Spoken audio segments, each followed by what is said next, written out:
Are we good? Yep. All right. Hi, I'm Lori with Quilters Headquarters in Sioux Falls, South Dakota. Got my husband Bob behind the camera, and we are downstairs in my laundry room.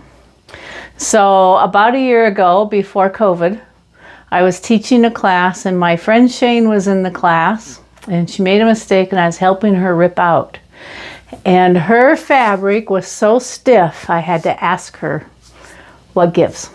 And she says, oh, Lori, I starch my fabric before I do anything. So we had to laugh because it's a lot of prep time. This is not for everybody. But I've had so many people ask me how I starch it, and you're watching my videos, the London Blues on our YouTube channel, and I think I did Nature's Lodge, and everybody's asked me, how come it all turns out so perfect? Well, it's because I do a heavy starching. So shout out to Shane. This was her idea, not mine. I just went with it and ran. So this is Stay Flow. Can you come in close on that, Bob? So we are down in my laundry room, and I will admit I have the perfect setup for doing this, and not everybody does. But I use Stay Flow and a bucket, like so, and I mix it half and half. So half a gallon of this. Actually, I'm going to shake it up first. The directions say shake it up. I'm a direction reader and follower. Right, Bob? Mm-hmm. And so I do a little bit of this.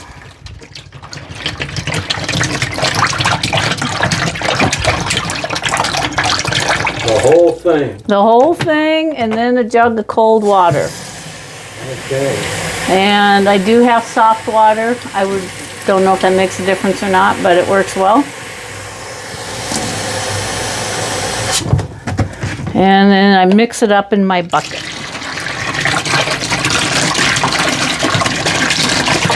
And now it gets messy. So the next thing that I do is I have my clothes dryers here ready to go. This is a 1950s house, and apparently you could put a shower anywhere.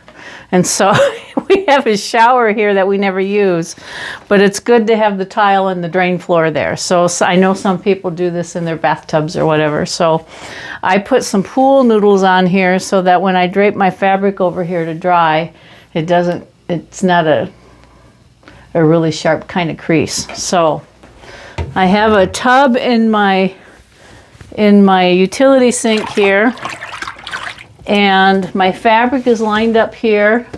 So I always do the lightest colors first because they do have a tendency to turn the water, whatever dye it is. So I throw it in here, and you'll probably want to come over and look in the bucket here, Bob. Just go deep in the bucket. So my bucket is in here. I make sure it's soaked really good all the way through. Turn it over. This was about 4 or 5 yards of fabric, so I did cut it in half because 5 yard gets a little hard to manage. I don't squeeze it out or anything. This is per instructions from Shane. So no squeezing. No squeezing. I do let it drip a little bit. If I were taller, I'd let it drip more, but it does drip quite a bit. And then I'm going to pull it over here.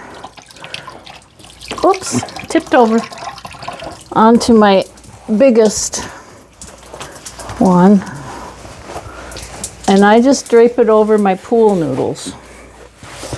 They have a tendency to roll though. So if you're cutting pool noodles, cut them a little bit wider from here to here so it won't roll like this one is rolling. That was a mistake. And I don't want it dragging on my floor because my floor is kind of dirty. So I will go over 2 pool noodles on this just because I have so much fabric. But I don't want it to drag, so just like that. And I let it straighten out and I let it air dry. And that's all there is to it. Then I put in the next bunch of fabric. Now I try to get it as straight as I can. And then I have 2 drying racks here, so I'll put one in back when I do the rest of my fabrics. But like I said, I'm going to do the light ones first and then the darker ones, because they will fade a little bit into the water. I hope that helps you guys. I know a lot of people have asked me how I do this. I'm going to continue just dipping this in. I'll do one more. What the heck, huh? So here's my yellow one. This is just a half yard, so it's easier to do. Make sure it's all wet. See, I have some dry spots there, so I'm going to dunk it again. And I have also found out too that it's not worth it trying to save a bucket of starch, because it'll get moldy if it sits too long. So I'll put it over here on my pool noodle and just drape it over. I also have a plain old fan if I want it to dry fast. Over there, just a fan that I'll blow on it. I'll lightly blow on it. But other than that, I just let it set for a couple hours and it dries just fine. So thanks for watching my video. Like I say, it's a mess. It's not for everybody, but it will give you accurate cutting, accurate measuring, and it's kind of like sewing together paper. So it really doesn't shift and bunch and drag under the presser foot. All right, if you have any questions, you can see my information below this video.